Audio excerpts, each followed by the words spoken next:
আসসালামু আলাইকুম, আশা করি সবাই ভালো আছেন। আজকের ভিডিওর বিষয়টি হলো আমি গ্রামে যাচ্ছি নানিকে নিয়ে। আসার সময় আপনাদেরকে ভিডিও দিয়েছিলাম আলহামদুলিল্লাহ, আর এখন নানি আবার গ্রামে চলে যাচ্ছে, আবার ইনশাআল্লাহ সে বললে নিয়ে আসবো। আর এখন আছি হলো এমবি প্রিন্স ওয়ালা 10-এর সামনে, আর এখন বাজতেছে ঘড়িতে 8টা। তো আলহামদুলিল্লাহ আমরা বাসার থেকে বের হতে হতে একটু লেট করে ফেলেছিলাম, তারপরে এসে সুন্দরভাবে আমরা কেবিন পেয়েছি, শুকরিয়া আলহামদুলিল্লাহ।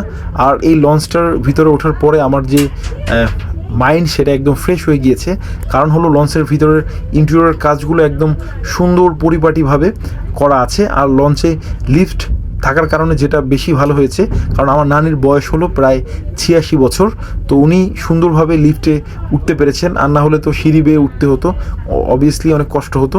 তো আলহামদুলিল্লাহ।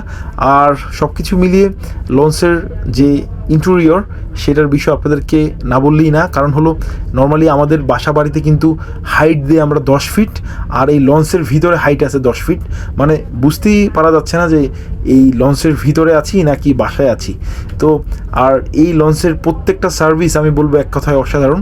আমি আসার পর থেকে যেগুলো খেয়াল করলাম সেগুলো হলো এই লঞ্চের যে স্টাফ আছে তারা খুবই হেল্পফুল, এবং তাদের পরিপাটি একটা ড্রেস আছে আপনারা দেখতে পাচ্ছেন। তো আমার ব্যাগগুলো ছিল সেগুলো সুন্দরভাবে নিচ থেকে উঠিয়ে কেবিনে রেখেছি, আর তারাই রেখে দিয়েছেন। আর সবচাইতে মজার বিষয় হলো আমি কোনোভাবে ফিল করতে পারতেছি না আমি বাসায় আছি নাকি লঞ্চে আছি, কারণ হলো লঞ্চের যে ইন্টেরিয়র থেকে শুরু করে হাইট সব কিছু মিলিয়ে এক কথায় অসাধারণ।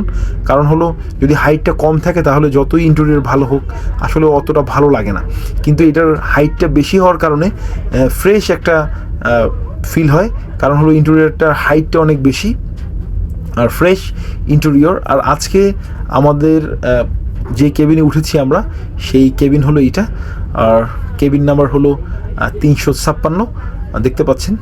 তো এইটার দোতলায় অনেক লম্বা সারিবদ্ধভাবে কেবিন করা, কোনো সিটের ব্যবস্থা নাই, শুধু মানে ডেক হলো একদম নিচে, দোতলায় কোনো ডেক নেই। তো এই মাথার থেকে এই মাথা আমি যেটা আন্দাজ করলাম প্রায় কম যদি হয় তাও 500 ফিটের কাছাকাছি হবে সব কিছু মিলিয়ে। এই এত বড় লঞ্চের ভিতরে উঠে আজকে আমি যেটা ফিল করতেছি যে এইটার ইন্টেরিয়রের মতো যদি অন্য লঞ্চগুলো হতো তাহলে কত স্বস্তিতে মানুষ গ্রামে যেতে পারতো। আর এটার ভিতরে রেস্টুরেন্ট থেকে শুরু করে সব কিছু আছে। তো আমি রেস্টুরেন্টে ঢুকে দেখাই এখানের কি অবস্থা। রেস্টুরেন্টের ভিতরে একদম বোঝাই যায় না যে এটা লঞ্চের ভিতরে রেস্টুরেন্ট, জায়গা স্বল্পতা, আসলে এরকম না, পিছনের পুরো অংশটাই একটা রেস্টুরেন্ট। এখানে খাবার ব্যবস্থা আছে দেখতে পাচ্ছেন, নুডলস আছে, এরপর ফ্রাইড রাইস আছে, চিকেন ফ্রাই আছে, আর হলো অন্থন আছে। তো সব মিলিয়ে এখানের খাবার দাবার থেকে শুরু করে আমি ট্রাই করেছি, খুব ভালো। আর পুরো পিছনের অংশটা এই রেস্টুরেন্ট, নিচে কিন্তু আলাদা হোটেল আছে, কিন্তু উপরে হলো এটা ক্যাফে টাইপের রেস্টুরেন্ট যেটাতে ফাস্ট ফুড আইটেম পাওয়া যায় আর কি। আর এখানের ইন্টেরিয়র ডিজাইনটাও একদম দেখেন ডিফারেন্ট। আর এখন আছি হলো আমি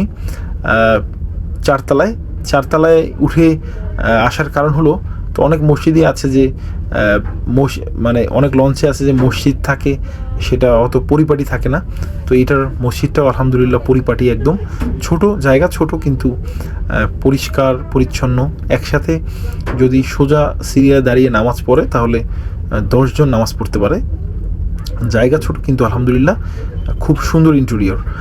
আর এখন আমি আছি একদম লঞ্চের সামনের সাইডে, দেখতে পাচ্ছেন মোরশাস মিতা ওয়াটার ট্রান্সপোর্ট কোম্পানি। তো এখন আমি আছি চারতলায় আলহামদুলিল্লাহ। চারতলার থেকে মনে হচ্ছে একদম আমি পুরো একটা বিল্ডিংয়ের উপরে আছি, 5তলা বিল্ডিংয়ের মতো ফিল হচ্ছে। এটা হলো সামনের নিচের অংশ, দেখতে পাচ্ছেন মানুষ হাঁটাচলা করতেছে, আর পাশে আর একটা লঞ্চ আছে। আর আপনারা এই নাম্বারটা স্ক্রিনশট নিতে পারেন যদি আপনারা এই প্রিন্স ওয়ালা 10-এর ফিল নিতে চান। কখন ঢাকা থাকবে সেটা জানার জন্য অবশ্যই ফোন করবেন কেবিন বুকিংয়ের জন্য। তো সব কিছু মিলিয়ে ভিডিওটি কেমন লাগলো অবশ্যই কমেন্টে জানাবেন, আর যদি ভালো লেগে থাকে লাইক কমেন্ট শেয়ার সাবস্ক্রাইব করতে ভুলবেন না। দেখা হবে নতুন কোনো ভিডিওতে। আল্লাহ হাফেজ।